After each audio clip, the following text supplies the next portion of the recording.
আসসালামু আলাইকুম। আমরা যে আজকে এখানে এসেছি আমাদের দুর্গাপুর সমুশ্রী নদীতে। এটা আমাদের দুর্গাপুরের একটা ঐতিহাসিক নদী, আমাদের অঞ্চলের মধ্যে সবচেয়ে বড় নদী। এটার নাম সমুশ্রী নদী। এটা থেকে কিন্তু প্রায় সারা বাংলাদেশে বালু প্রচার করা হয়। এখন দেশের এই যে সিনক্রেট চলতেছে, এজন্য কিন্তু বালু তোলা বন্ধ আছে। এদিকে যে গর্তগুলো দেখতে পাচ্ছেন, এই জায়গাগুলো কিন্তু জায়গায় জায়গায় ডেজার বসানো ছিল এবং অতিরিক্ত পরিমাণ বালু তোলা হয় এখান থেকে। এখানের বালু সারা বাংলাদেশে প্রচার করা হয়, আর এখানের বালুর কোনো তুলনায় নেই।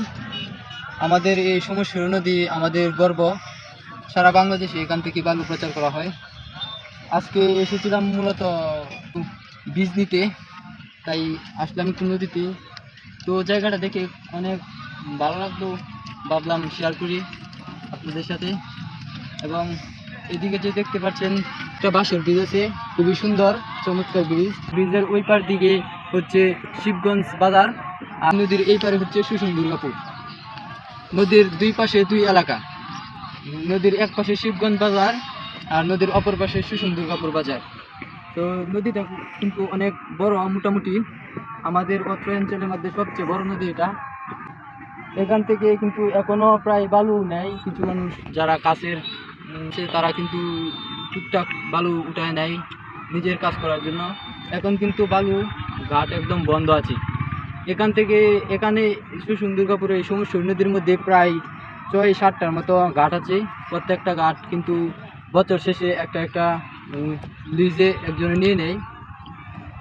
প্রথম নাম্বার ঘাট প্রায় ৬০-৭০ কোটি টাকার মতো বছরের জন্য ডেকে নেওয়া হয়। এখন বন্ধ আছে এই দেশের সিনক্রেটের জন্য। জানি না কবে এই ঘাট চালু হবে।